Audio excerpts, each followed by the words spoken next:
The world we knew, once so simple, was suddenly thrown into chaos as portals tore open to flood everything with wild power and terrible danger. Monstrous creatures poured out and attacked Earth without stopping. But that wasn't the only thing happening. Suddenly, another planet showed up right next to Earth and blew itself up, showering us with endless pieces before it vanished. Everything in our world turned upside down right after that. Even as life on Earth started to change, the scariest danger waiting in the shadows was still the creatures from other worlds.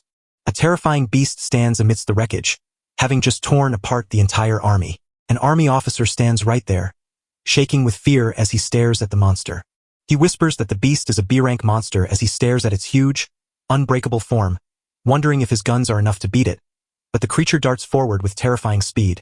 His bullets miss completely, and a single crushing blow sends him flying across the ground, leaving him badly hurt because he was simply too weak for these monsters. The monster lunges to hit the fallen officer once more, right before something impossible happens. The army officer stops the monster's huge attack using just one hand. You can see the officer getting stronger and stronger by the second. He is shattering every inner wall that held his strength back. The officer suddenly feels a rush of new strength, grabs the monster, and slams it hard into the ground, knocking it out with one big hit. This was the moment the narrator tells us. The very first time anyone directly became an S-rank hunter. From that day forward, people started changing and growing right along with it. But not everyone had the same powers. For each person's special gift matched just what they could do. The ones who got these new superpowers were called hunters. The story jumps to today right after school lets out.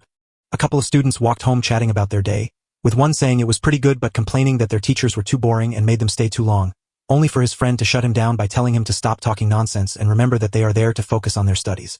Then, both students freeze in their tracks, eyes wide with surprise. The road is packed with army trucks carrying lots of other students inside. The first boy asked his friend, "Do you know why those students are in those cars and where they're going?" His friend replied, "Those are Warriors High School students heading to the Hunter Guild for their practical exams, and they need to pass to get high marks." "Right? I've heard of that," the first boy says before worrying. "But isn't it too risky to send students to fight dangerous monsters just to become powerful hunters and protect the country later?" His friend replies, "Exactly, and look at that crowd of girls over there swooning over how cool and handsome he is." One of them cries out, "I've never seen anyone that good-looking before," while the two students stare in astonishment. "Who is that guy?" His friend rolls his eyes, calling the guy an idiot for not knowing he's half-elven and half-human. He shares the shocking truth with the stunned boy. Dive has already returned from the dungeon 14 times. The boy who asked the question suddenly looks furious and shouts, "Look at those girls," treating them like some kind of ideal before demanding, "Come on, let's just get out of here," because seeing them ruins his mood. But just then another boy approaches and the bespectacled one in the group speaks up, saying, "Well, look who's here. Are you going to join us for a game?" This is where we meet Jay, who tells his friends, "Sorry, guys, I'm a little busy right now, so you go ahead." And as he walks away, one boy asks, "What's this guy so busy doing?" Only to get punched in the stomach by his friend who yells, "Idiot, don't you know how hard he works?" Jay juggles several part-time jobs to cover the expensive medical bills for his seriously ill father. Suddenly, Jay gets a text telling him to come in for work. Meanwhile, Dive turns his gaze to Jay. Dive's friend notices him staring and asks what's wrong, but Dive just says nothing's up while secretly wondering if he's imagining something different about that guy. Then the scene shifts to Jay arriving at his workplace. He looks annoyed and frustrated, grumbling that this is so boring and that he absolutely hates working. We spot him stepping into the dark underground space. As a small crowd waits, the operations boss looks you up and down and asks if you have any idea how long your client has been waiting. Jay quickly apologizes, saying, "I'm sorry, boss, and I promise you'll never have to wait again." But a bald man standing there suddenly starts yelling at the boss, screaming that sending a young kid on such a vital mission is nonsense because he needs a powerful fighter, not a nobody, while the boss tries to calm him down by insisting this boy is his very best worker and no one else can handle the job. But the bald man shakes his head in disbelief, barking that he won't be fooled by such nonsense, especially since he's already paid, and warns that if his best worker doesn't show up, he'll file a complaint that will haunt the other man forever. Jay calmly takes off his jacket and says, "Listen, sir, your anger is getting out of control." But then he points out that the bodyguard behind you is an adventurer, so he challenges you to a one-on-one fight to prove he's the best worker here. The bald man looks shocked and asks, "Do you really think you can beat my bodyguard?" The excited bodyguard Lee laughs off your worries by bragging that he will happily break this arrogant kid's legs and arms, since he is a retired hunter who has already survived 81 dungeon runs. Jay looks over at his boss, who is chilling out and whistling tunelessly. Jay grinned, realizing my boss doesn't mind our brawl, so I'll start our fight now. But Jay instantly dropped his anger to reveal a shocking truth. He's a dungeon smuggler who has sneaked in and out of deadly dungeons no less than 371 times. Most hunters follow the rules, brave dangerous dungeons, and fight monsters for treasure. But they can't keep the loot themselves since they have to turn everything over to the Hunter Association. Once the group takes its cut for taxes and dungeon raids, what's left for the hunters is so small it hardly helps them at all. But some people keep their treasures hidden and sell them in the dark underground markets, where they are called dungeon smugglers. Now, Jay and the bodyguard stand side by side, fists clenched and eyes locked, both ready to throw down. The bald client leans in to whisper to the boss, "Are you crazy? My bodyguard is a veteran adventurer." As Jay listened in shock to the story of how he once slaughtered his own teammates for refusing to obey, the bodyguard Lee stepped up close, his voice a cold sneer that declared, "You're nothing but trash." Jay is stunned by the harsh words. "Well, you picked the perfect name," Jay says with a grin. "Don't worry. If it's trash, I'll clean it up for you." The boss and the bald client are both stunned by Jay's bold confidence. The bodyguard, seething with rage at the insult, lunges forward and delivers a hard punch straight to Jay's face. To the bodyguard's shock, Jay easily sidesteps the attack. Lee's anger boils over and he throws another fierce punch. This time, Jay moves so fast he lands a punishing kick right to the bodyguard's face, shaking his whole body from the impact.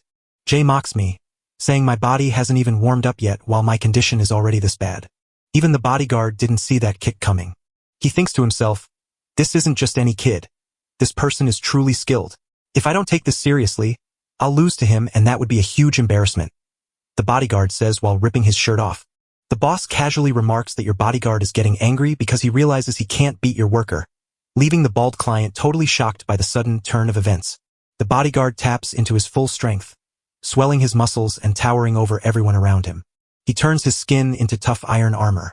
The bodyguard snarls in anger and lunges with a massive, powerful attack at Jay. Jay leaps aside with ease to dodge the smash, a blow so mighty it shakes the very ground and nearly topples the bald man. The boss snaps at him, shouting, "What are you doing? Watch out.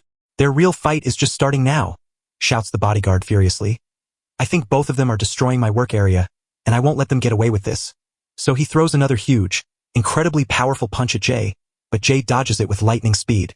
The punch is so strong it shatters the concrete wall behind Jay, as the taunting bodyguard mocks his dodging while the watching boss warns him that destroying the work area will cost him his salary. But Jay screams that such a demand is outrageous and the fight is over right now. Jay turns to his bodyguard and says he trusts his boss too much, not realizing he is about to get beaten up badly right there. Jay grabs a heavy iron rod and a sack standing right next to him. Jay then spoke up, saying he thought this rod would be enough to win.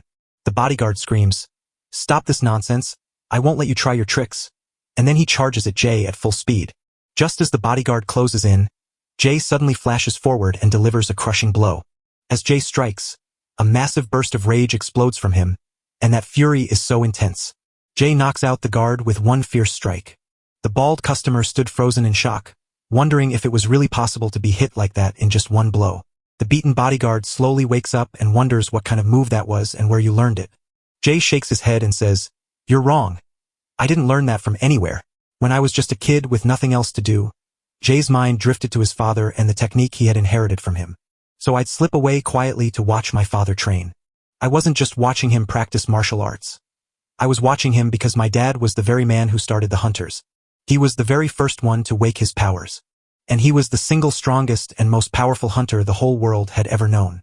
When the war between humans and monsters ended, everyone thought the mighty heroes had vanquished every single monster. But nobody knows that the first hunters had to give up everything, a secret no one else remembers." Suddenly, a memory flashes before our eyes, showing Jay's dad and a group of hunters battling a terrifying monster deep inside a dungeon.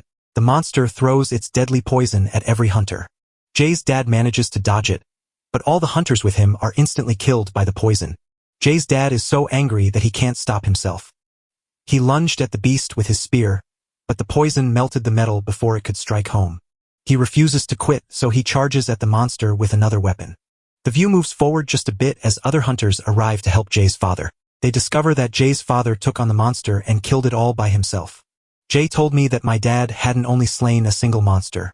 He slaughtered thousands of mighty dragons, earning his father the royal title of Dragon Slayer because he was the most powerful warrior of his time.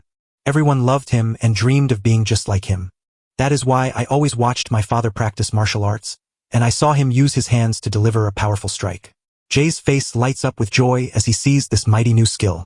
But right then, Jay's dad begins to bleed all over. This was the one thing Jay was most afraid of happening. The man they all believed could not be beaten was about to die. Jay dashes over to his dad. Jay tells the story. From that day on, my dad got worse every single day. My father kept saying he'd feel better soon, but the truth was his health was getting worse every single day. When his fake friends refused to help my father, they even stole all our property.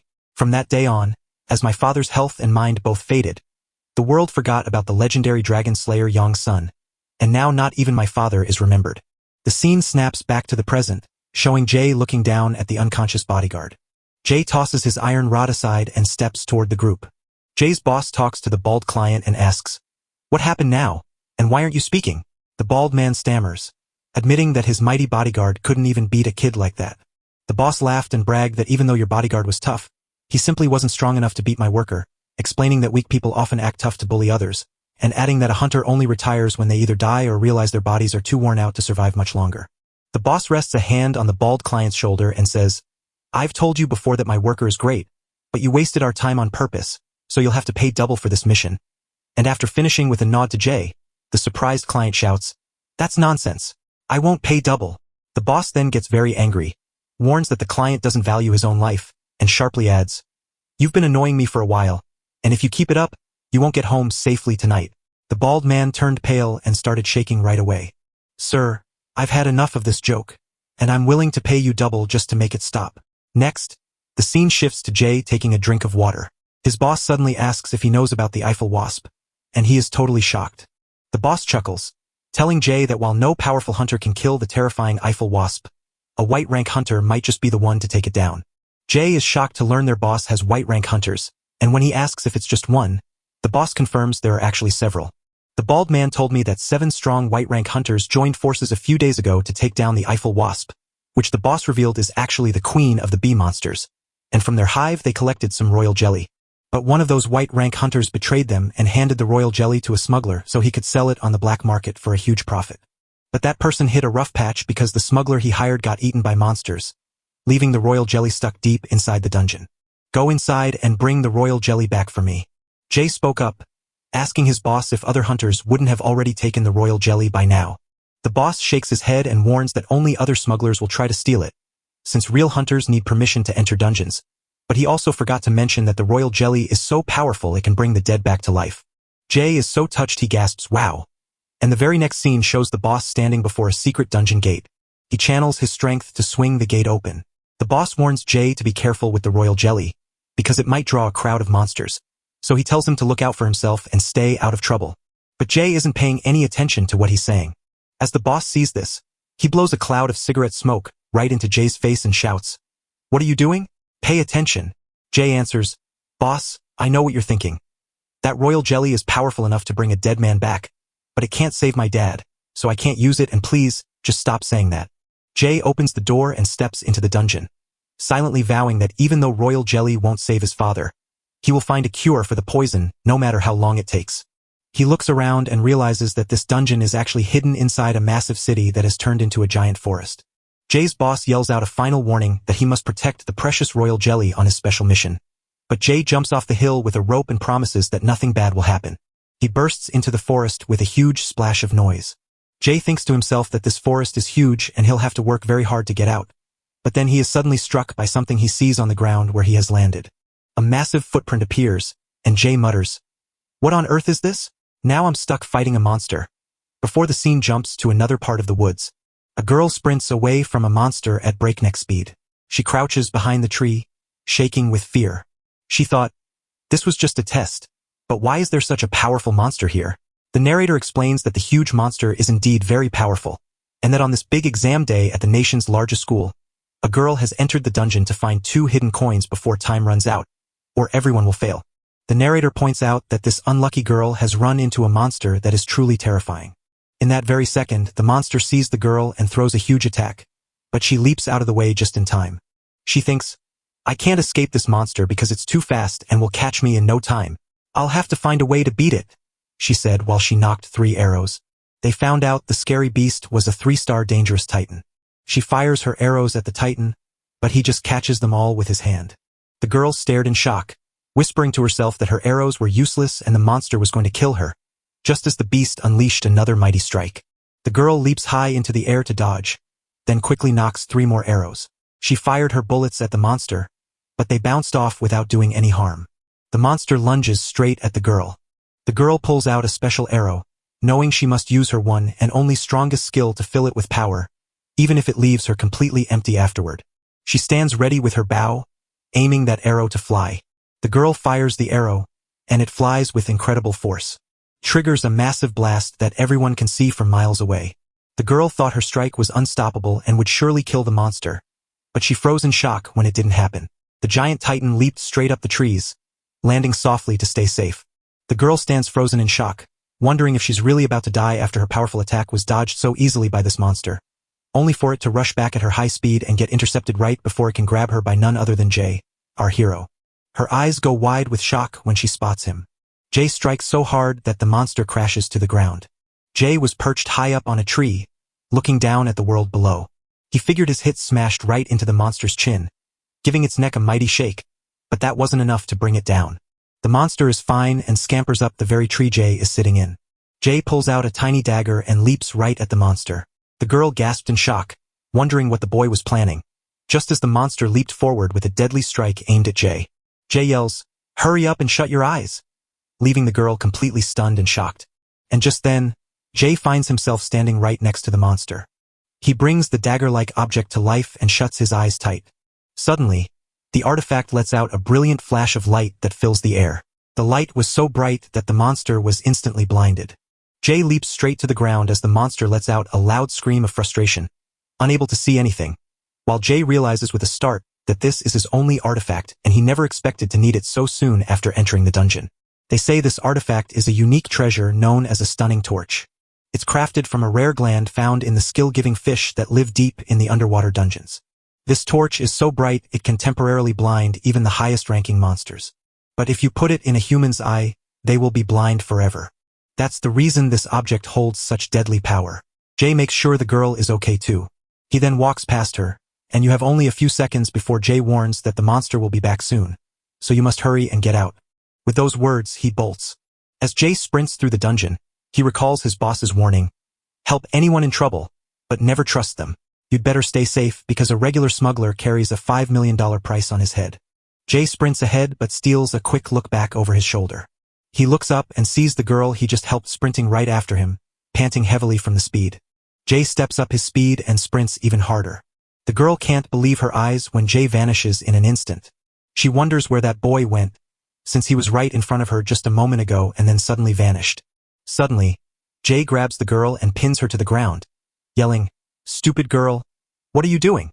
Have you lost your mind? Why are you chasing me?" She says, "Don't get it wrong. I just want to say thank you."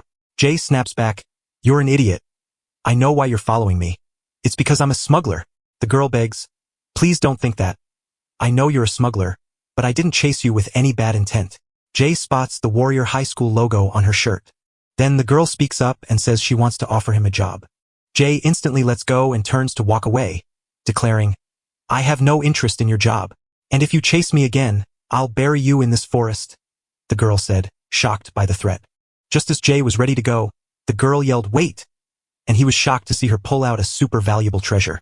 She told me, "This necklace is worth more than 5 smugglers could ever pay, but if you help me pass my exam, I'll give it to you for free." Jay stops and sneers, saying he thought I was just a foolish girl who came here to be killed by a monster, only to realize I'm not just an idiot but also a spoiled brat from rich parents. If Ramd insists, just see it as a massive chance for you. Don't throw it away, for even after this necklace, I'm prepared to pay you even more. Jay shakes his head in disbelief because you have absolutely no idea what's going on. Maybe you don't remember that I warned you we only have a few seconds left before that Titan attacks us again. Sam Ramd is stunned when the reminder hits him. Suddenly, the giant roared and charged at them at top speed. The Titan unleashes a massive blow, but they both leap out of the way just in time. Jay saw that Ramdi slipped past the strike just as easily as he had. Jay yells right away, "Don't just stand there. Hurricane up that same trick you used on your arrow and now do it to my spear. Throw the spear at me. I'll fight the monster myself." Which left seemed shocked since I drained most of my own magic doing this for so long, and Ramd was clearly worried. Jay shouts back, If that's true, we'll both die here. So do anything but throw my weapon at me. A huge monster is coming straight at them to attack. Sam Ramd readies her technique, wondering if that guy can really take down the monster. We watch in horror as the monster leaps at Jay. Jay sprints with all his might, weaving through the attacks with perfect ease. Simi snatches Jay's spear out of his hand with ease. Simi whispers to herself that her spear is ready, yet her body holds no mana left, while Jay spins his weapon in frustration because the strength from her arrow simply doesn't resonate with his. You mixed it up pretty bad, but I guess I'll just have to get by with what you made. Jay dashes forward to strike the monster, and the storyteller drops a vital clue right then.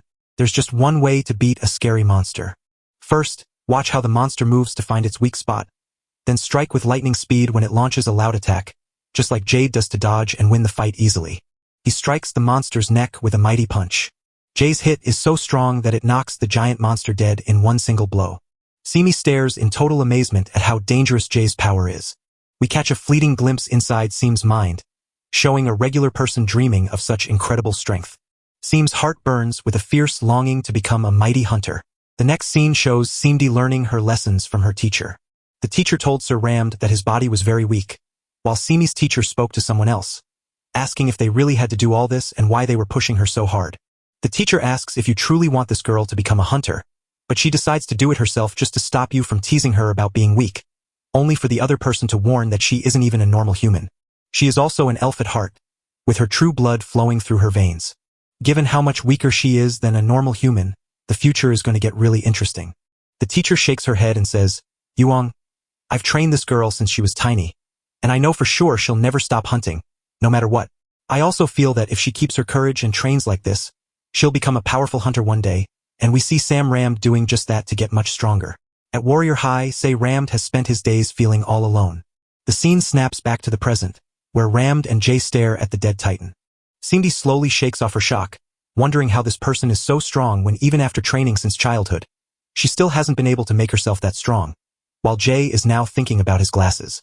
Remembering his boss's warning about the $1 million magic glasses that protect the eyes, Jay fumes in anger after learning they are worth far more than the cheap ones he could buy for just a few hundred. He mutters to himself that his boss will probably cut the equipment cost from his pay again. Then he glances at Seamed. Seamed declares, All right, you've all stopped babbling now, right? You promised me, Seamed said, handing the necklace to Jay. Without waiting, Jay grabs the necklace right out of reach. He stares at the necklace, wondering how much he could sell it for on the black market to cover his high school fees. Before Sir Ramda suspects he's a dungeon smuggler from another school trying to pay his way at Warrior High. Jay shakes his head and says, No, that's not right. I've never been to any school. Leaving seems surprised and wondering what on earth he means. She then says, I get it. You're training with someone mighty, so why keep your strength a secret? But Jay insists, Nothing like that. Leaving Sandy so stunned she shouts, What's wrong with you? You are truly unstoppable, mixing a one-of-a-kind fighting style that only someone with years of experience could ever pull off. You're definitely lying. Jay throws his school ID right at her face. Come look at it with your own eyes, he says. Seamday checks Jay's ID and notices his school name, prompting Jay to call it a humanities school that doesn't need to be remembered, only for Seamday to remark on his surprising strength as a high schooler before Jay suddenly points his weapon and demands their school ID in a rush. Seam hands him her student ID. Jay holds onto the school ID and tells S. Ramda he'll keep it safe for now, but S. Ramda yells at him to let it go. Sramda asks what he should do with his information, but Jay tells him not to worry and says he will explain everything right now, inviting him to come closer. Sir Ramda is so shocked he asks, What are you doing? While she looks at him with nervous eyes. Jay pulls out his phone and says not to worry because they're only taking a selfie. Sir Ramda asks, But why do you want to take a selfie with me? And Jay replies, It will be my proof in the future if you ever share my secrets and I get caught. I can tell everyone I worked for you, leaving same day trembling with nervousness. Okay. She said she'd do it. So tell me what you need me to do and how I can help. On the same day, Jay learns that the company has already hidden the coins for their school test right there. She shows him where the coins are hidden, but the real trouble isn't the gold. It's the monsters in the forest we must outrun to get it. Sir says he already has one golden coin and needs just one more. So Jay asks where the nearest one is, and Sir points to an old ruin with a mall inside where the coin is hidden, leaving Jay quite surprised. Sir asks, What's wrong? Why are you so surprised? Jay replies, It's exactly where the Eiffel Wasp's royal jelly is hidden. He goes on to warn that the Titan monster shouldn't be there since it belongs much farther away, Yet its presence shows that the royal jelly is drawing all kinds of monsters to that mall, meaning there could be a huge crowd of them waiting. Sir looks worried until Jay says they can find more coins, but Saran shakes her head, explaining that the rest of the party has already taken all the coins there are. Jay was shocked to learn that the other students had already split up into their own groups.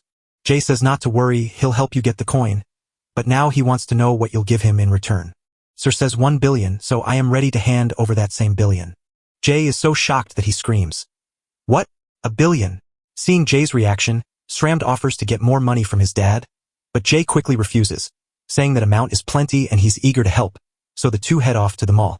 Jay thinks to himself that he was foolish for accepting the money deal too fast without trying to ask for more, while Syard runs up to him, shaking his head in disbelief that Jay was never trained by anyone. Jay shouted, Yes, I'm telling the truth. Just stop asking me the same thing over and over. Syard thought, Wow, this kid is truly amazing. Right when Jay spotted something, 2 clawed monsters with 2 stars of danger rush toward Syard. Syard spots the clawsters right away and freezes in his tracks. Jay dashes forward as fast as he can to strike at the monsters. Jay thrusts his spear straight into a monster's neck, sinking it deep enough to kill the beast instantly. Cramdy leans in to tell Jay, What are you up to? Have you seen these monsters? They're really strange. These alien monsters usually travel in packs of 5 or 10, but only 2 are here, so where are the rest of their friends? Jay answered, You don't have to worry so much. I believe all the other monsters are waiting for us inside. I think jumping through the roof is the best way to dodge these monsters and get inside. Smee says to him, You've mastered your spear skills since childhood, and Jay replies, What are you talking about? I've never trained with a spear. I just watched someone use it perfectly, remembered those moves, and now I use my spear just like they did. Sondi freezes in shock as she wonders how someone who started as a child archer could lose to a spearman who only learned by watching. She tosses something at Jay, and he catches it. He looks and finds a tiny bottle of potion that costs $1 million. Jay tells her, Wow, you're definitely from a wealthy family, then slips the potion into his pocket. Sound asks, What are you doing? I told you to drink it. Don't you care about your health at all? Jay asks, I'm perfectly fine and I can't waste such an expensive potion just on my health. Leaving Sound very surprised and thinking, This boy is very weird. Before the scene shifts to show Jay and Sambai walking through the mall, Jay declares that no matter how many monsters guard the gold coin, they must sneak in together as a team, with Cyramdi following his every command. But Cyramdi hesitates, wondering if he can truly do what Jay expects. Then Jay tells Surid that there are no monsters, so they should head inside, and they both start walking toward the front gate of the mall. They both stand there, jaws dropped in shock at what they are seeing. Everyone here knows that a person killed all the monsters brutally, yet they are now staring at one single monster right in front of them. Sire was shocked, wondering how one monster could kill all the others and if it was truly that powerful. Jay says to her that there's nothing to worry about. I told you I'd help you get that gold coin, and I definitely will. Sire agrees, and the monster that was sitting on the ground starts walking toward them. Jay pulls his spear from the sheath, ready for action. We've been warned about a monster named Slasher, a 5-star threat that's currently weakened by severe injuries and acting more like a level 2 or 3 beast. Jay sprints forward to strike the monster, but the beast retaliates by lashing out with its long tongue. Jay drives his spear straight into the creature's tongue with a mighty blow. The monster snatches the spear and yanks Jay straight toward its hungry mouth. Jay drops the spear, leaps onto the mall roof, bounces hard off it, and sprints toward the monster at top speed. Just as he lands a crushing kick on the monster, making it scream in pain, it still isn't dead yet. Right then, Jay grabs his spear and uses it like a horn to signal the hunters that he's near. Hearing this, Seer feels totally ready. Suddenly, a person walked into the scene.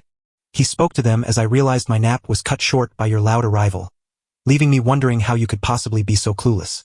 Samdi is shocked to see that person, wondering who he is and thinking he must be a hunter.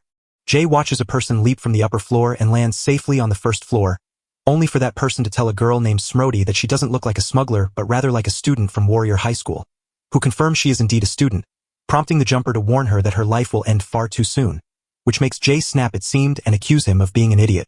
Do you really think the man answering your questions is your teacher? Or is it a smuggler who won't hesitate to kill us? Jay asked the stranger, Who are you really, and what do you want from us? The stranger replied, Child, I've come looking for the same thing you are. You might wonder how I know this. So, let me tell you about that too.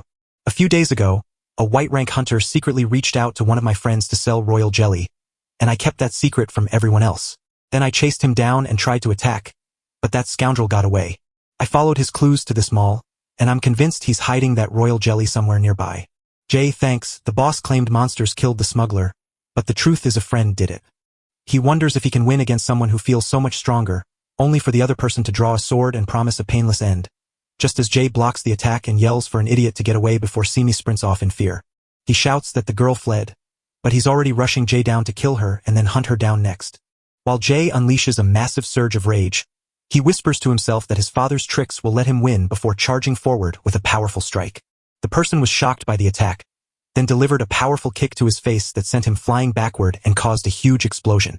Yes, you've caught me off guard with that attack, but don't worry. I'm just going to show you my true power now and end this without any mercy. Young Dong-yoon declared as he donned his elite gold-class armor, ready to deliver a crushing blow. The scene cuts to Jay's boss slurping noodles with his bald client right there. Don't stare at my meal like that. If you're hungry, just order your own. But the bald man shakes his head and says, No, I'm not taking it. Tell me, how much longer must I wait for this fool to finally make sense, since I've already spent so much money on him over the years? The boss laughed, saying, He's no good at smuggling, but don't mix him up with a hunter. That's a totally different kind of danger. Every time a hunter takes on a monster, he comes back stronger.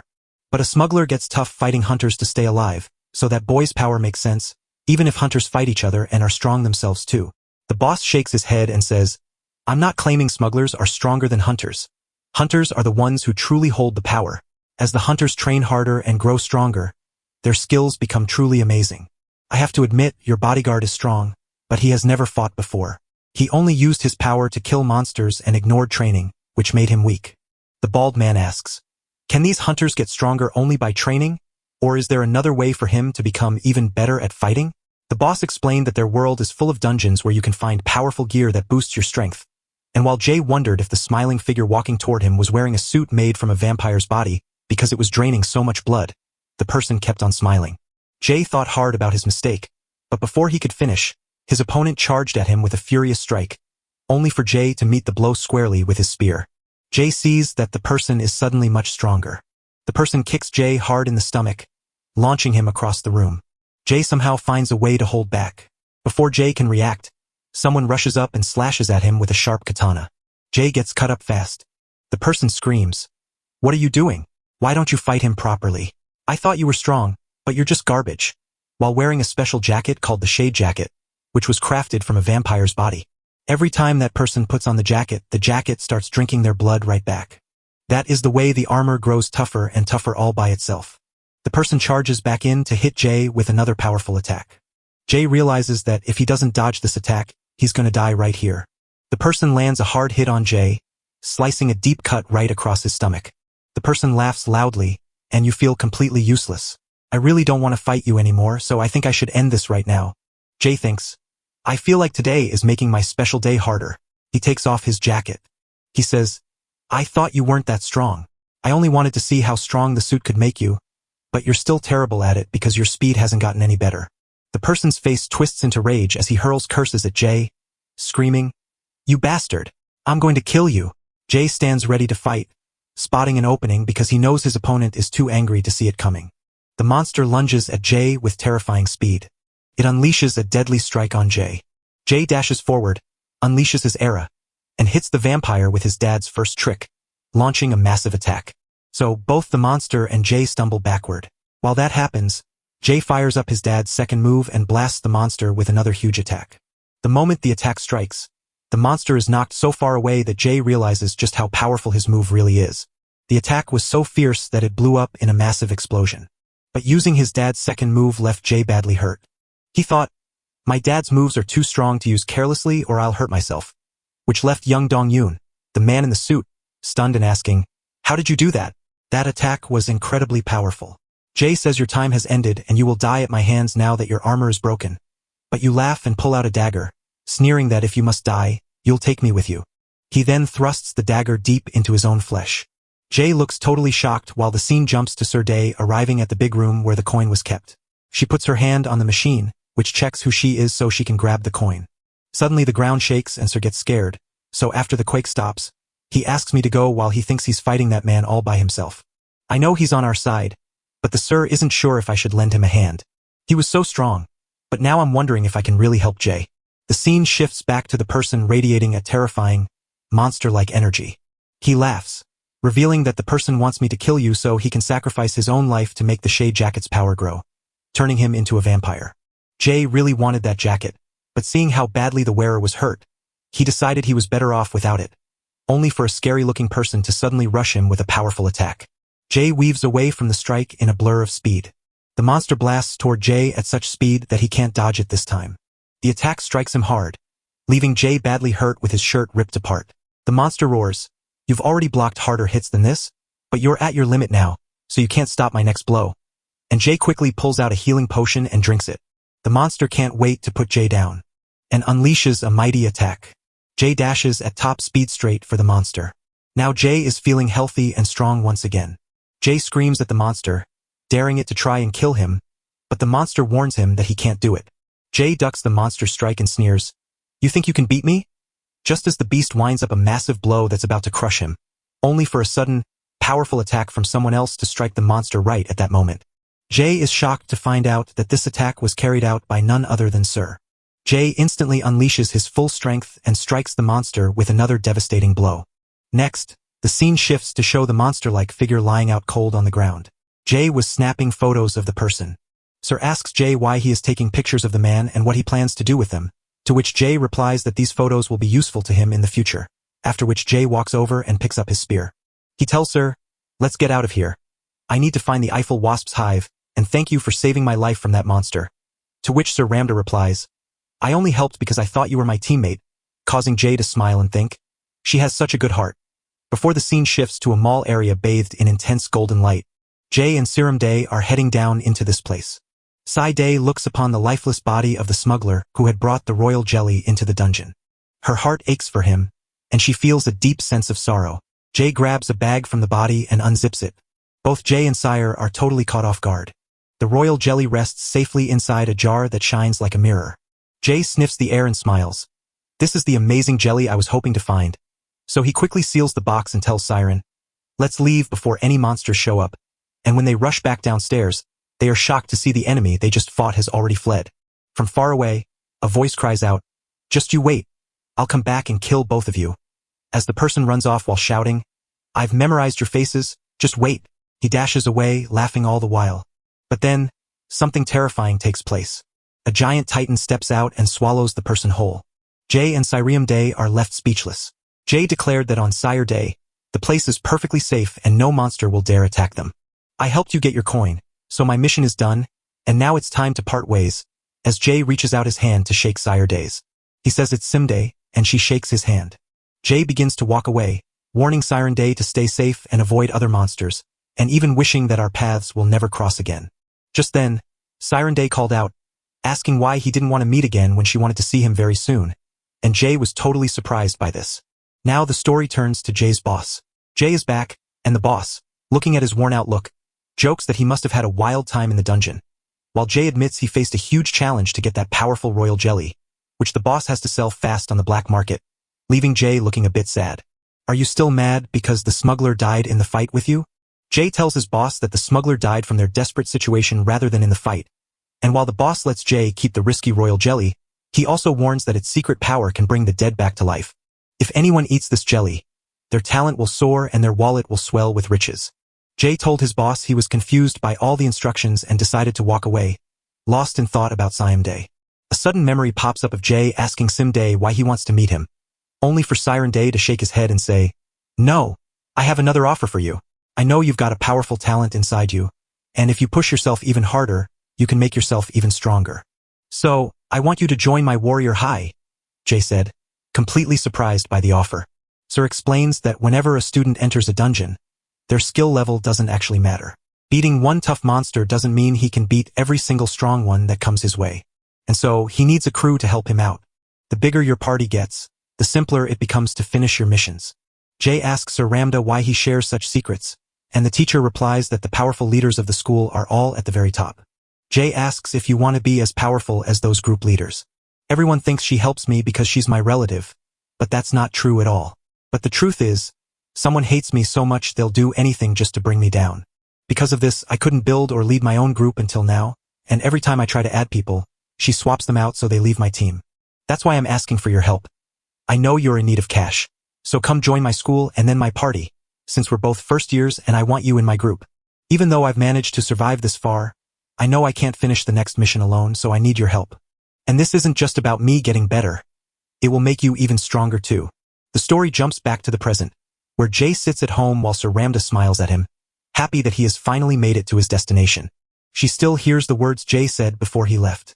I've heard you out, and if your idea takes my fancy, I'll be sure to get in touch before I head off. Sir looks worried because the boy won't give a straight answer, and now he's not sure if he'll actually help him. Just then a person spoke to Sir, saying, "You finished your mission so fast, and your skills have improved a lot." Sir tells the teacher, "You should be with the students.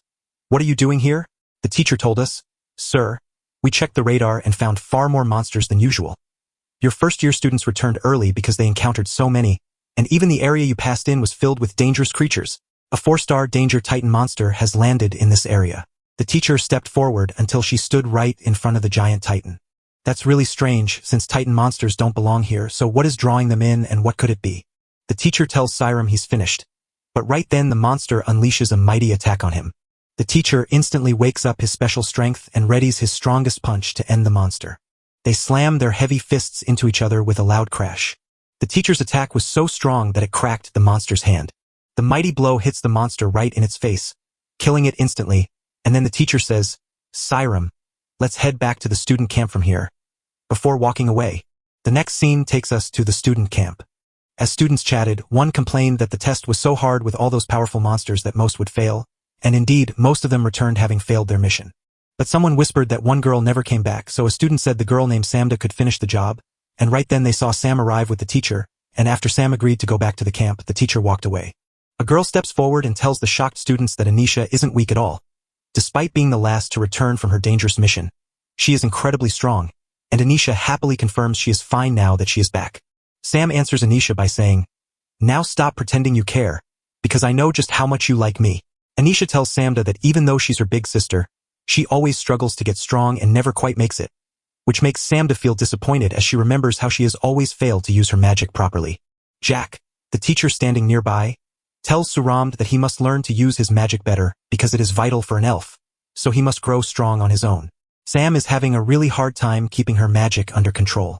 Seeing Samde struggle, her uncle tells her to stop and rest, just as she hears Anisha, her talented cousin, complimenting her magical skill, and realizes that both cousins have awakened their powerful elf blood so early they can use magic with ease. The teacher warned Sam to get strong fast or people would keep comparing him to Anisha and he'd never catch up. But now in the present, Anisha tells Sam she doesn't get why no one is showing up to his party. If you had a team to help, you could finish every mission with ease. I know your skills have grown so much, so I'm puzzled why people still won't join your party. Suramde asks, "If that's true, then why won't you come join my group?" Anisha quickly replies, "Hey sister, what are you saying? How can I do this? I'm a team leader who has to guide my own people, and besides, I'd feel like a huge burden on you if I joined your team, so I think I should just handle my own problems instead of adding to anyone else's. I know you didn't pass this test, but don't worry because many others failed too, so you can take a retest right away and pass it." Samda was so angry that he yelled at Anisha for working herself so hard, assuring her he would never take the company away from her. Anisha smiles and walks away, thinking you're a fool. Do you honestly think you'll ever beat me if you keep pushing yourself this hard? The story takes us next to a hospital. Jay bursts into the room, shaking with fear, and screams, "Doctor, is my father okay? You said it was an emergency. Is he okay?" The doctor replied, "Mr. J, you did well to come here early," adding that the disease your father has is found in no one else in the world. "I can't cure this disease and it's impossible to remove the poison in your father's body," the doctor explains, so Jay insists, "I just need something to slow it down for a while." But when the doctor finally reveals that only milk from a sky tiger monster can work, Jay is shocked to learn that even with his money, he can't buy the potion because hunters steal it to make themselves super strong. Jay's face turns red with rage as he demands, "Doctor, you say hunters use this potion. Why won't you sell it to save my father?" Then the doctor begs him to listen, explaining that the potion is so rare that even a hunter only gets a tiny bit, yet they need 10 of them to save his father. Only then can your father's poison be held back. Jay looks shocked, but he assures the doctor not to worry, promising to find that potion by any means necessary to save his father before delivering it to him.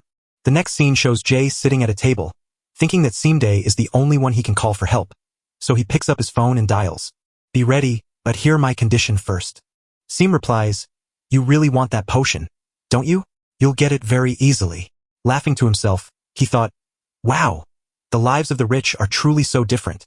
Seem chuckled at how easy it was to find the potion, then told Jay that since he was ready to work, he'd pick him up on Sunday for a simple test to see just how much potential he had.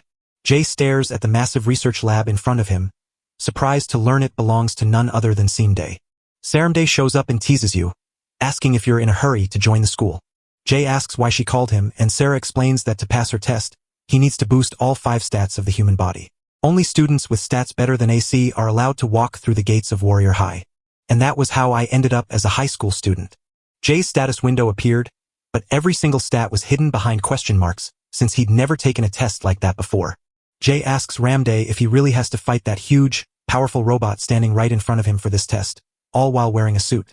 Jay whirled his spear so fast it blurred, and finally, I was about to see just how strong I really was. Jay stands ready to fight the robot, which is just as prepared, while Seamday watches them from behind a window screen. She nods with a smile, noting how eager he looks to battle the monster, while the girl beside her suggests that if he's truly ready, they should just begin. She hits the button, brings the robot to life, and it instantly lunges at Jay. The girl watching the scene gasped in shock. Seamday and the girl watched in awe as Jay unleashed a mighty blow that shattered the robot apart. The girl stares in shock as the boy first bounces off the robot's strikes, then finds his opening and strikes back with lightning speed. He didn't even let the robot get a chance to strike back. She says he defeated it so quickly that his true power is impossible to guess. The first robot is dead, so I must use a new one without safe mode, but if I do that, Jay might get destroyed. Just look at Jay. He looks fresh as a daisy and is clearly ready to go again in the second round. If things keep going this way, I'll never be able to figure out his true potential. So the girl replies, Seamday, but we have to use the second robot, otherwise, how will we know how strong he is? She adds, this is the first time this has ever happened to me. This boy hasn't even let me think about what to do, like whether I should use another robot.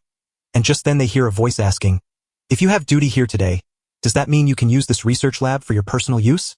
The girl trembles with nervousness because the director of the research lab has arrived, the very same teacher of Seamday. The girl wonders what the director is doing there since he never visits the lab on Sundays, but when the director talks to the junior about being here without permission, he reminds the junior that he paid him to do whatever he wants without needing approval. Just as Seamday steps in to stop the trouble, he pleads with his uncle, don't blame this girl. I'm the one who asked her to do it. The person warns Siram, you need to understand this. Your father hasn't given you the company yet, so you mustn't use it for anything personal until you officially become the new heir. The sir has been talking that way for a long time. They never speak to sir with any kindness. Just then, Jay cut in and said, listen to me. I've been waiting for your next move for a long time. So how much longer do you think this is going to take? The director was so shocked he couldn't believe who this boy was and why he was in the research lab. Seamday tells how a boy who had failed asked for help to train himself and came here just to learn all his stats. The director stared at the robot, which was nothing but a pile of scrap. You all claimed this guy tore the robot apart so easily that we can't even try the next one in safe mode. So, I think I'll have to go and put this guy to the test myself. The girl is so surprised that she asks, what? The person walks away telling everyone to begin the procedures while he goes to take the test. The scene moves to Jay, who wonders what everyone is up to after all this time, since he's been waiting here for a long time without anyone doing anything else. Suddenly, the director shows up, and instead of wasting time with introductions, we jump straight into the action. Jay wonders who this person is, sensing a dangerous and angry power that feels like it wants to kill him, leaving him to ask himself who this monster really is. The director prepares for the fight, and he laughs, telling you not to worry about his safety since he wants you to hit him with everything you've got. Jay stands ready to fight. He throws all his might into striking the director. Jay is charging at the person with terrifying speed. They introduced us to the director, a white-class hunter ranked 7th among Korea's strongest, who stands as one of its greatest warriors. Jay stared right at him. Jay launches a fierce attack on the director, but the director calmly blocks it with his bare hands, leaving Jay completely shocked. Next, the director snatches the spear from Jay's hand as if it weighs nothing. He kicks Jay so hard in the stomach that he flies backward into a massive explosion. Jay is in very bad shape after the attack. The director shouted in confusion, asking why Jay attacked with such simple moves and if he thought this would be an easy fight. But Jay was already ready to throw down again. The director kicks Jay's spear at him, and since you've dropped yours too, he asks if you can fight without one before tossing the weapon for Jay to catch. The director steps up for another battle, telling Jay that if he truly wants to be a hunter, he must prove his hidden strength because the director doesn't think he's ready yet, while Jay feels a strange anger coming from him and vows not to mistake that power for weakness. "I'll hit you with all my might." The director charges at Jay, thinking this simple attack is just another one of his tricks, but Jay holds his ground and fires 2 energy arrows from his spear. The director was shocked but slipped right out of the way without getting hurt. Jay says, "I know you aren't happy with me yet. That is why I must unleash all my power." He shouts as he gathers energy onto his spear and strikes the director with a massive blast. The director grinned and admitted, "I didn't realize you were so good with your fists until now." Serum Day watches closely as he wipes out those arrow energies with a few quick punches, wondering if he really had that much power. Serum Day says, "Well, that's what this boy told me." But the girl beside him adds, "He has great potential, yet something is missing in his technique," leaving her shocked at how powerful that attack really was. The director hits Jay so hard it sends a wave of pain through him. Jay, filled with rage, throws a fierce attack at the director, but the director easily sidesteps it. The director shouts that while we can strike our enemy however we want, we will never use our weapons against them, then instantly attacks Jay with a furious barrage, landing a crushing punch right in his stomach. The attack was so strong it knocked Jay flying, and the director warned him that while he has huge potential, he can't use it yet because he hasn't done any basic training, leaving him too weak. The girl who was watching also told Serum Day the very same words. Sam Day was shocked to learn that Jay had never trained, because while he claimed his power grew from fighting monsters and that felt real to her, he had actually been telling the truth. The director turned his back and said, "I've seen many folks just like you before. They start out struggling but quit before they ever make it, and I'm afraid that's exactly what will happen to you.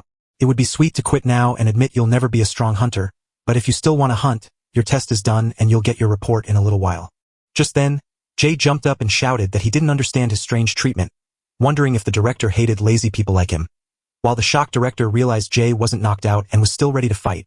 "Right now, I don't think my test is done because I haven't shown what I'm really made of yet." The girl at the computer jumps in to say, "We have your full report. You can end your fight right here and walk away."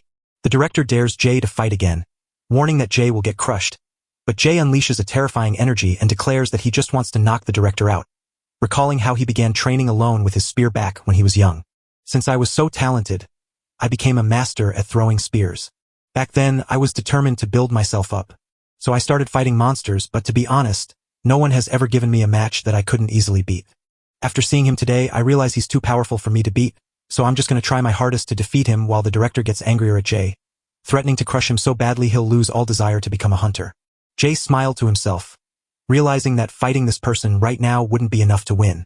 "Now all that remains is to use my father's own tricks." Jay steps up and stands right where his father stood. Seam Day watches in disbelief, wondering if Jay can truly defeat his uncle, before Jay takes a deep breath and dashes forward to strike the director. He slashes his weapon fast across the director's face. The girl on the screen looks completely shocked. Jay lunges at the director with furious speed, but the director weaves through every blow with lightning reflexes. Seam is stunned that this boy named Jay has suddenly gotten so strong and learned such expert moves, though no one knows who taught him. It looks like a seasoned pro, not a rookie, is stepping in to fight our director. Jay recalls loving his father's fighting style so much that he secretly copied every move he made until he knew them all by heart. But when he charges at the director, the man simply stops his attack with a quick hand block. The director lands a heavy punch, but Jay pushes back hard with his weapon. The director rushes forward and lands a hard punch right on Jay's face. Jay slips out of that hit with barely a second thought. At the same moment, he swings his weapon for a powerful strike, but the director leaps away so quickly that he narrowly escapes taking a massive hit, thinking to himself, "That boy's move was shocking. If I hadn't dodged right away, I'd have taken serious damage. Maybe I took this guy for granted. I've got to finish him off soon." The director shouts as he charges at Jay with a mighty blow. Jay launches his last strike right at the director. Watching the attack, the director stood frozen before admitting, "You have great skills, but your final strike wasn't finished. Why didn't you attack me properly if you could have won so easily?" Jay laughs, but the truth is, "I've already used up every move I remembered for that final strike and now I've forgotten how to do it." The director is shocked by what he hears, thinking, "This boy is amazing. Even after taking so many hits, he's still smiling," until Jay suddenly faints. Seam rushes over only to find her uncle, the director, using his power on Jay. The director fully heals Jay using his special power. As the director walks out, he stops to say, "Good Seam. I'll meet him here," Jack said, then walked out of the building to start the next part of his story. A massive bodybuilder sits in a fancy car right in front of us. Jack tells the bodybuilder he was just finishing some important work inside, but when the bodybuilder asks why he stayed so late, Jack reveals a small cut on his cheek, shocking the bodybuilder so much that Jack quickly jumps into the car. The bodybuilder asks Jack, "Who are you fighting? I want to meet him too. I remember you got hurt by someone long ago, but can you really be injured by a small child now?" Jack replies, "You talk too much. Let's go." The speaker adds, "If he can hurt you, he will become a powerful hunter with a bright future, and I really want to meet him." It turns out this person is the leader of Korea's top attack squad and a black-class hunter. They gunned the engine and zoomed off with a roar. The camera cuts to Jay sprawled out on top of a table. He wakes up to find every cut and bruise on his body has vanished. He is totally shocked, and I remember it clearly because my body was once full of wounds that have now completely healed, making him wonder if someone hired a healer to fix me here. Ramdai hands Jay a cup of coffee and says, "You were the one keeping me going, which led to a fight with my uncle. Are you crazy? Why did you think you could beat them?" Jay asks, "I didn't think I could win, but I was so angry because they kept mocking me that I tried to teach them a lesson. Yet I still lost to that person. Then see." Ramdi hands him a cup of coffee. Jay wonders, why are they treating me so nicely? Do they know C? Ramdai is making them do her work just to get out of it herself. "What are you thinking about? C?" Ramdai replies, "I know my uncle isn't really bad. He just got very upset with us because I came here without asking his permission first." The girl carrying the computer shows up and asks if you're okay after handing you the report she prepared. Jay nods and says, "Yes, I am perfectly fine." She smiled and said, "You're probably wondering why your body healed so fast. But let me tell you, our director did the magic because he is Korea's strongest healer." Jay is stunned to realize that the healer is also a powerhouse fighter. "I can't believe I got crushed by a healer." The girl kept talking, saying she'd looked over all your reports and stats, which were great, so now it was your turn to check them. She slides the reports over to Jay. The report reveals that Jay's stats are amazing, which makes Ramdai mutter, "That bastard is better than me, and I'll kill him." The computer girl told Jay, "You're way off on those stats, but let me show you what these ranks really mean. In this world, E is the weakest, D is average, C is the top tier, and someone with a B stat is basically a normal Superman. With such promising stats that perfectly match your build, a little extra practice will easily boost your numbers, just like Ramdai believes that training harder now will make him incredibly strong in the future." The computer girl turns to Jay and whispers, "Let me share one truly fascinating secret with you. None of our director stats are below a stat," Jay says, looking absolutely stunned by what he just heard. The girl keeps talking, saying that many hunters believe weak stats mean they can never get strong, but that's not true.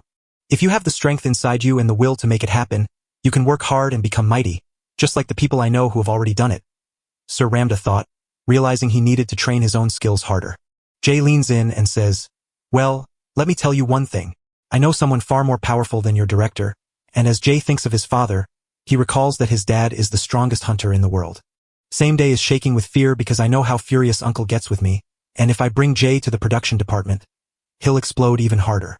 The computer girl bursts into laughter, telling Ramda that his uncle has already given the go-ahead and even let anyone pick a powerful weapon for free. The story flashes back to Suram's uncle giving Jay a final warning. "Look after yourself, and remember to stop by the production department when you leave. If you like any weapon from there, give him that weapon because he is my guest here," Samday said. But I asked, "Do I really need a weapon? Don't you think that I am okay without one?" Samday looked very surprised and asked, "What are you saying? A hunter needs his own special weapon, because if he isn't strong enough, that weapon will make him much stronger. So you need a special weapon." Jay nods and says, "Fine. If the weapon is free, I'll take it," leaving both Sam and the computer girl completely shocked by his sudden change of heart. Next, Jay and Sam unlock the basement door where Jay nervously explains his low income as a smuggler can't cover the high fees. But Sam reassures him she will pay for everything so he can focus entirely on his entrance exam training, making Jay's eyes shine with joy before Sam promises she won't leave if he fails, and together they step through the open gate. Jay was totally shocked to find himself in such a strange place. It is really a cave that used to be called Bowling Wise. Sam says, "I was also very shocked when I first came here." Right as Jay suddenly feels a powerful monster aura, Jay sprints back from this place as fast as he can. The huge monster roars, "How dare that idiot Jack wake me up and say his guest is coming? So I have to get this machine ready?" While gripping the weapon in one hand, he asks the child if she is the one Jack sent. And though Jay is shocked to see this powerful blacksmith titan from Korea City, Sir stands her ground without a single flinch. The titan grumbled, "Kids, you woke me up from my nap, So quickly tell me what weapon you want. Even though I'm away on vacation, don't worry, because I'm already getting your weapon ready for you. But just to make this happen, you have to listen to me, Jay asks. So what exactly do you need me to do? I'm ready. The Titan replies, Child, you don't have to do anything. Just know that I am the monster you came to hunt, so let's grab your weapon and charge at me, shouts the voice. But Jay has already drawn his own weapon, ready to battle the giant Elder Titan while sprinting away at full speed. The Elder Titan unleashes a mighty attack, then yells, Child, forget everything. Tell me right now where you got that weapon. Jay realized the attack did nothing to the monster, who was now furious and demanding to know about his weapon, which made Jay realize this beast was nothing like the others he had fought before. I tried to break that mountain, but it simply won't give way. The Titan is furious, so hurry up and tell me where you found that weapon. The storyteller tells us how to judge a monster's danger by looking at the number of stars it has. A 1-star monster is so weak that anyone can kill it with ease. A 2-star monster isn't a threat at all, because army officers can put it down with just a few bullets. These 3-star monsters are so tough that regular bullets can't hurt them at all. But a single tank can bring them down. Whenever a 4-star monster appears, everyone must flee the city because they are unstoppable. So the city is destroyed with an atomic bomb just to kill the beast. The higher a star's level, the tougher the battle, and many dangerous monsters are still hiding in the shadows with secrets no one knows about. The 7-star monster hisses at Jay. Child, tell me where you got that weapon fast, or you'll be the one paying the price when things go bad. Jay grinned and said, I think I just gave you a pretty good punch. Want to know who made my weapon? The monster laughed back. You're wrong, kid. I made this weapon myself. Jay stares in shock as the monster slowly rises to its feet. You've worn out my patience, he says. Maybe you don't know that I gave this weapon to that person, but I don't think I've seen it with this admiral. While Jay wonders why he's so angry about such a small weapon before the monster launches a powerful attack at him, Jay realizes that if the attack hits him, he will die, so he must use his father's final technique with all his might to strike the Titan's hand and escape. Jay's mighty punch forces the Titan's hand to slide back. Serum Day is shocked, realizing his attack pulled back the hand of a 7-star monster. The Titan looks just as shocked. Jay dashes toward his monster to hit it hard, but the Titan grabs him with his left hand before the blow can land. Jay struggles to break free from the monster's grip, but he can't do it. Serum Day roars out, Elder Titan, you're forgetting something. You made a promise to the legislature to never hurt a person, so hurting Jay today would break that promise. So you're stuck with no way to stop Jay. After hearing him, the giant Titan sets Jay free, watches him crash to the ground, and then casually tosses his cigar aside while telling the girl not to worry about the boy. He stares at the tiny cut Jay gave him and admits he didn't mean to hurt him, only that the wound reminded him of the man who gave him this weapon and who hunted down his entire race decades ago, revealing that the boy's father was the one monster who destroyed them. Jay couldn't believe what he just heard. When a dimensional portal opened on Earth and brought the Titan dungeon with its weapon-making giants, humans tried to enslave them for protection, but the Titans only kept getting stronger and turned those very weapons against their captors. The scene flashes back to show the squad members standing inside a dark dungeon. A massive 4-star Titan stands right in front of them, and it is truly dangerous. A squad member shouts that they need backup to survive, and while someone promises help is on the way, a monster unleashes a powerful attack that they barely block with a shield. While a girl dashes forward to slash the monster's neck with all her might, she quickly realizes her blow would be useless against the Titan's thick armor. The monster slammed his shield into the girl, smashing her against the wall and leaving her badly hurt. One person is scared, thinking there are too many giant monster friends here, and that killing one just makes 2 more appear, so he wonders if they will ever make it home alive, while his teammate yells, Rick, hurry up and go. I'll handle this one. The Titan monster lunges at him, but he holds up his shield to stop the strike and shoves the beast backward with every ounce of strength he has left. Rick pauses, realizing he can't walk away like this because if he leaves you behind, you'll be killed all alone. The leader shouts, You idiot! Don't go. We can't even fight this together from here. This beast is too strong and will kill us. The person smiles and says, Hurry up and get from here. I'll do whatever I can to stop this monster. But right then they feel a terrifyingly powerful and dangerous presence. We finally see the giant's boss arrive and call his soldiers useless for failing to kill the small bugs, which terrifies Rick so much he yells, Boss, what is that thing? The leader shouts, Idiot, go now, I'll stop this beast. But he charges too fast and the giant slashes him down with his sword, burning the leader right there. Rick stares in shock as the Titan examines the dead human, wondering what kind of nonsense this is and if everyone really is just trash, convinced that no one there could possibly beat him. He watches as the trembling man aims his weapon right at the giant. When the giant Titan sees this, he looks shocked and says, You are nervous, but you are still very loyal to your friends. Then adds, "It is okay, because you will die right here," before rushing forward in his green form to attack the young man. Just as they face danger, a figure lands on the Titan and shouts, "You fools! I warned you this place was unsafe, yet you still rushed in to clear the dungeon, and now I'm here to rescue you," revealing himself to be Juan's father, Yong. But the young man asks, "Who are you?" And when Yong is called, he insists he is the reinforcement who rushed through the battle against many monsters to save him, even though the young man doesn't believe him because Yong's clothes are torn from the fight. While that's happening, the giant green titan unleashes a massive attack on Yong. Then, out of nowhere, a terrifying roar erupts from the titan. The red giant hears the sound, turns to look at the green giant, and we see that Yong has actually cut off its hand, leaving us quite surprised. A burst of intense blue energy flies out of Yuanjiang's body just as the monster charges forward with a shield to strike Yong. Yong unleashes a mighty strike with his weapon, slicing the monster into pieces. Seeing this, the big red monster is absolutely stunned. Meanwhile, Yong laughs, saying the monster was too easy to kill, while Rick stares in shock at how one move ended the fight that his whole team struggled with. "Your leader and that girl are both still alive, so go heal them," says the red titan as he walks toward Yong. He says, "You're different and far stronger than humans, but do you really think you'll make it back alive?" Yong replies, "I will definitely return, and before I do, I'll make sure you're finished," which makes the titan furious at Sanjiang. He swings his sword with all his might, striking Yong hard. Yong swings his axe with all his might to strike the titan hard. When their weapons clash, a mighty force erupts. When he saw that, the young man was totally shocked. Yong and the monster clashed in a blur of rapid strikes. Yong halts and lets go of his intense energy. He leaps with all his might and crashes his attack straight into the titan's chest. Rick feels a surge of joy at the sight of the attack, convinced that this person has finally struck down the monster with a single blow. But he is stunned to see something. That titan's thick armor made the attack useless, and while he bragged about building it himself, he also lost his weapon in the cut, leaving him too hurt to keep fighting. Yong watches the healer walk away with his friends, leaving the area behind. The monster instantly fires a massive blast right at Yong. The monster is shocked to see Yong block its mighty attack so easily. The monster prepares another huge strike on Yong, boasting that while you stop the last one, maybe you can't stop this next one, so he unleashes it only for Yukanjiang to hit back and end it. Then she readies her own massive power that the monster can feel and knows is truly strong.